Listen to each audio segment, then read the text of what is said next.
पहाड़ की खामोशी। उत्तराखंड का एक छोटा सा गांव था, घंघोर। चारों ओर घने देवदार के जंगल, ऊपर बर्फ से ढकी चोटियां और बीच में बसा गांव। गांव की आबादी छोटी थी, पर हर किसी के दिल में एक पुरानी दहशत बसी हुई थी। कहते हैं, गांव के किनारे वाले जंगल में रात होते ही अजीब चीखें सुनाई देती थी। लोगों का मानना था कि यह बिरमी देवी की आत्मा है, एक औरत जिसे 100 साल पहले गांव वालों ने डायन कहकर जिंदा जलाया था। एक रात गांव के प्रधान का बेटा अनुज अचानक गायब हो गया। लोग समझे वह शहर भाग गया होगा, लेकिन अगले दिन सुबह उसकी लाश जंगल के किनारे मिली। गला चीरकर शव को पेड़ से उल्टा टांगा गया था।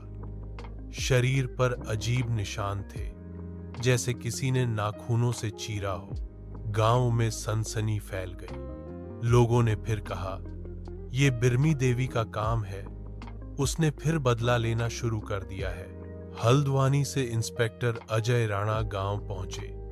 वह पढ़े लिखे, सख्त और पहाड़ के ही रहने वाले थे।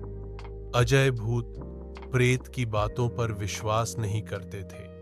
उन्होंने गांव वालों से कहा, यह किसी इंसान का काम है, आत्मा का नहीं। पर हर गवाह वही दोहराता। रात को जंगल से औरत की हंसी सुनी थी। लाल चुनरी पहने एक परछाई देखी थी। जांच चल ही रही थी कि 3 दिन बाद एक और कत्ल हुआ।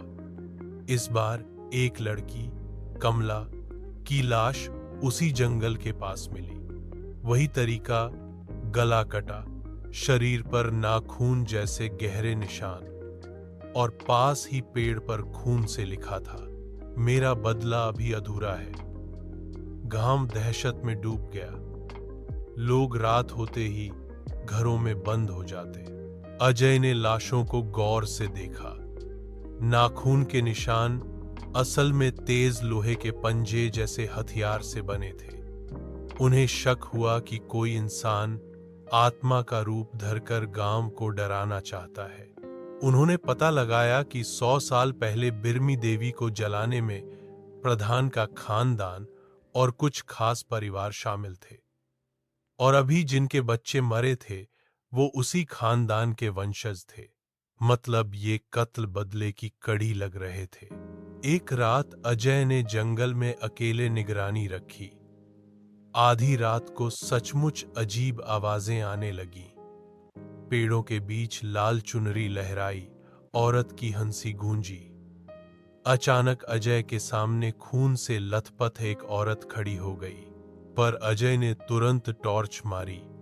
वह औरत असली भूत नहीं थी, बल्कि गांव का ही लोहार गिरीश था, जिसने औरत का नकाब और लाल चुनरी ओढ़ रखी थी। गिरीश भागा, पर अजय ने पीछा किया। आखिरकार पकड़ लिया। गिरीश टूटा और सब कबूल कर लिया। असल में गिरीश के दादा उस जमाने में बिरमी देवी को जलाने वालों में शामिल थे। बिरमी की बेटी बच गई थी, और उसी वंश ने गिरीश के परिवार को श्राप दिया था। गांव वाले उसके खानदान को तिरस्कृत करते रहे। कोई लड़की उससे शादी नहीं करता, कोई उसका काम नहीं लेता। गिरीश ने तय किया, वो गांव वालों से बदला लेगा। उसने लोहे के पंजे बनाए और रात को औरत बनकर कत्ल करने लगा। लाल चुनरी और नकाब से वह आत्मा का डर फैलाता रहा। उसका अगला निशाना भी तैयार था। प्रधान खुद। गिरीश को गिरफ्तार कर लिया गया। गांव वालों ने राहत की सांस ली, पर डर पूरी तरह नहीं गया, क्योंकि उसी रात जब पुलिस गिरीश को ले जा रही थी, अचानक जंगल से वही पुरानी औरत की चीख फिर गूंजी। सब सन्न रह गए। अजय ने हैरानी से जंगल की तरफ देखा। उसकी टॉर्च की रोशनी में क्षण भर के लिए सचमुच एक औरत दिखाई दी, लाल चुनरी में, आंखें अंगारों जैसी। क्या सचमुच बिरमी देवी अब भी भटक रही थी, या ये किसी और खेल की शुरुआत थी?